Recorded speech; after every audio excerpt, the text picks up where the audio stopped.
cannot preach on Naomi and Ruth without addressing the war in Israel and Gaza this week. It's a challenge to state a position on this conflict without attracting disagreement. I think it's only fair that you know my position on this matter, since I'm your minister and because I have a great degree of influence on what gets said here on a Sunday morning. The actions of Hamas, slaughtering civilians and taking hostages, is terrorism and wrong, and nothing excuses that. The actions of Israel's army, bombarding Gaza afterwards and cutting off water and power, is disproportionate revenge and wrong.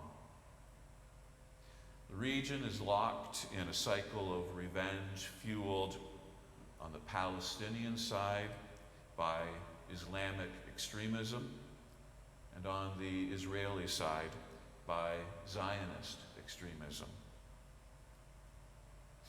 My position is influenced by my couple and family counseling training, where we focus on the relationship needing healing rather than focusing on which family member is good or bad.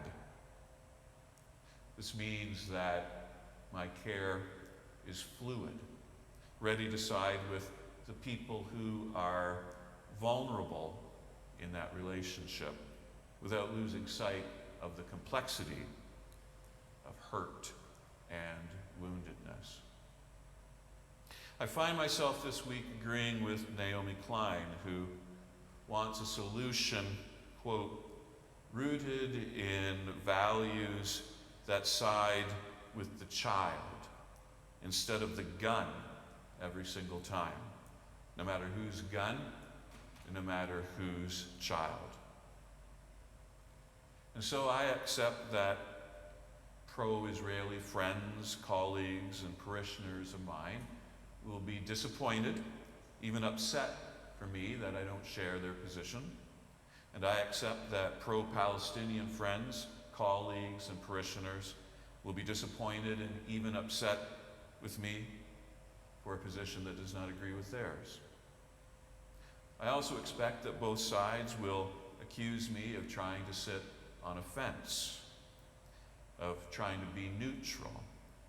But I don't see having a deep concern for the suffering of both Israelis and Palestinians as being neutral. I see it very much taking a side. My position includes a deep caution about people who demand that I ignore compassion for any group, whether or not I agree with them. I believe that both Israelis and Palestinians are victims, be it acute violence or systematic oppression. I also don't trust whataboutism. Nothing Israel has done justifies Hamas's violence. And Hamas's terrorism doesn't justify Israel's ignoring Geneva Conventions prohibiting, for example, the use of starvation as a military tactic against enemy civilians. I believe that the side that we take in the conflict most probably influences what we think is an acceptable solution to the conflict. And I am cautious about the solutions that flow from folk who are only pro-Israeli or only pro-Palestinian. I'm cautious about the solutions that flow from Islamist Hamas and from Zionist Israelis. I find myself agreeing most with these words: unless revenge dies, this war will never die. So with that, I turn now to the story of Naomi and Ruth, which begins in Moab, a country adjacent to Judah. And it ends the story with an intermarriage that has a Moab foreigner becoming the great-grandmother of King David. We cannot understand the power of the Naomi and Ruth story without recalling the exile and the return of the Judeans. Babylon overran Jerusalem and exiled the upper class of citizens around 590 BCE. And about 70 years later, when Persia conquered Babylon, the Persian king Cyrus the Great allowed exiles to return to their homelands. And when the Jewish exiles under the leadership of Ezra and Nehemiah returned to rebuild Jerusalem, they looked down on the children and grandchildren of the Jewish inhabitants who were not exiled and remained in the land. These were the Samaritans, who descended from those northern tribes that were first conquered by the Assyrians and then assimilated by the Babylonians through forced intermarriage and disruption of religious practices. The returning exiled Jews blamed the non-exiled Jews for Israel's woes. The returning Jews saw this assimilation as abandonment of the covenant. So when the exiled Jews returned and resumed governing power, they passed laws banning intermarriage and ultimatums forcing all Jewish men to divorce their foreign wives and abandon their children. It is into this era of Ezra and Nehemiah that the story of Naomi and Ruth is written. The story is a defiant moral challenge to the laws banning intermarriage and discriminating against foreigners. The story of Naomi and Ruth is a defiant moral challenge to religious and political leaders seeking to go back to the golden age of King David. And the story proclaims that there would be no King David without intermarriage and hospitality to the foreigner. Ruth's ethnic identity is not the measuring stick for God's regard in this story. Ruth's faithfulness to Naomi is what opened a pathway in history for God to act. Now, I want to stop you there, right there.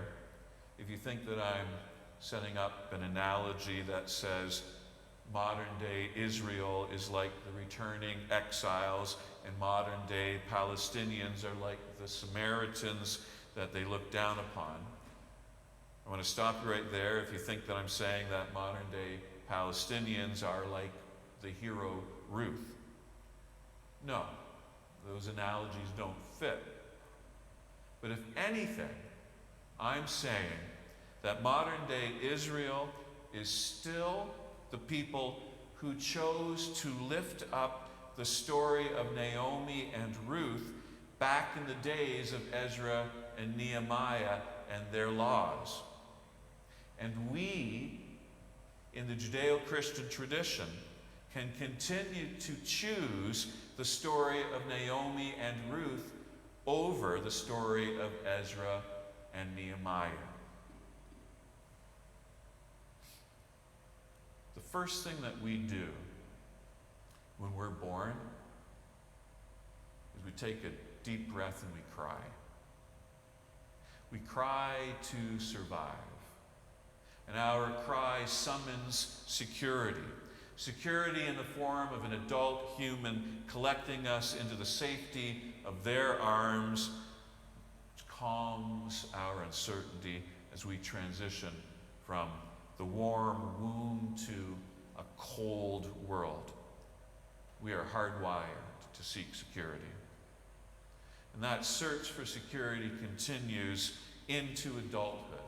We long for security in our lives, whether it's financial, emotional, physical, or political.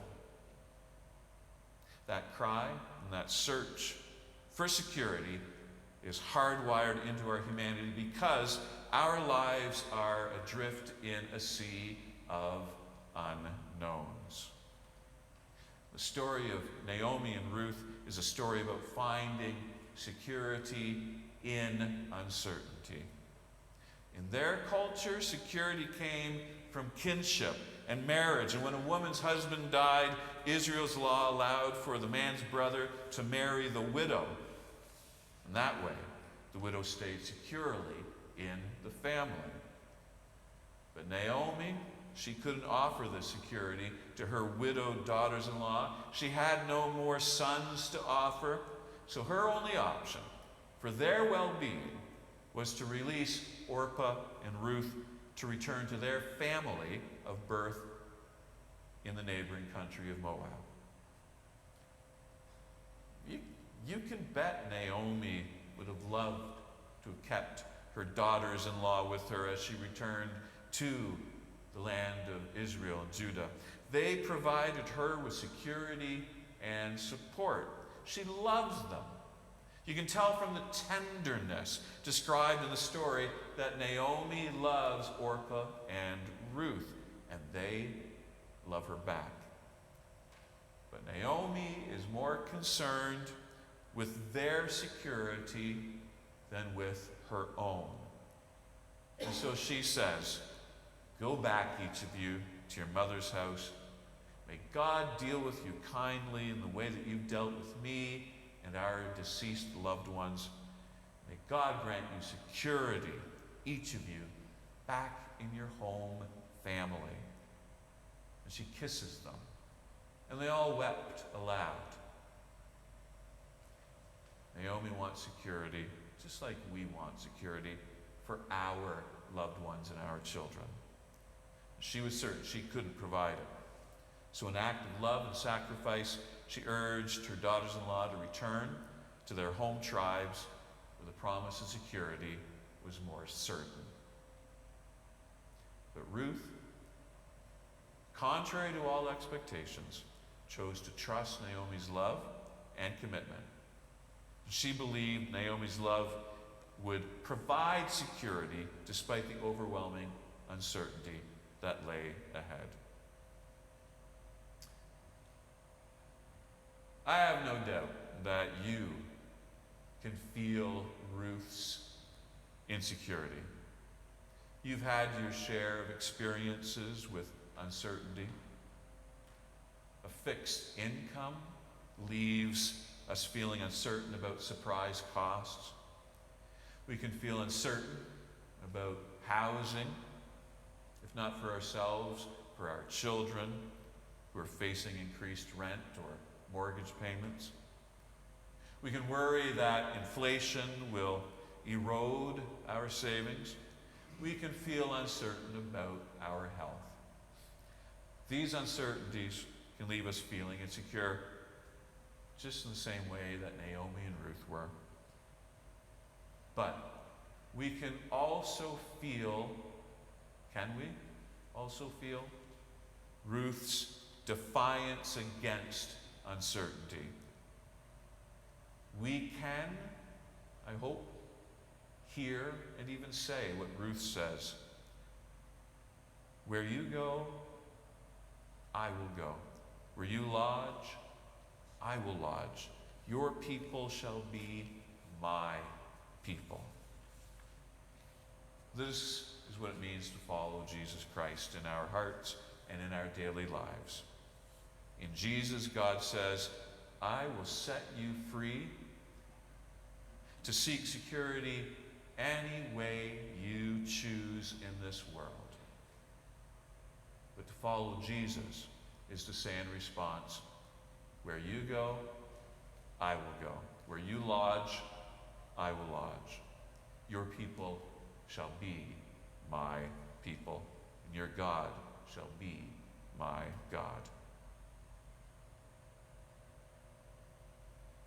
The first thing that we do when we are born is that we take a deep breath and we cry out into a cold world's uncertainty to summon a power greater than ourselves to lift us up and to nurture us. When we're afraid today, we can take a deep breath in response to that uncertainty, and we can, like Ruth, cry out to God, Jesus Christ, and say, where you go, I will go, and where you lodge, your people shall be my people, and your God will be my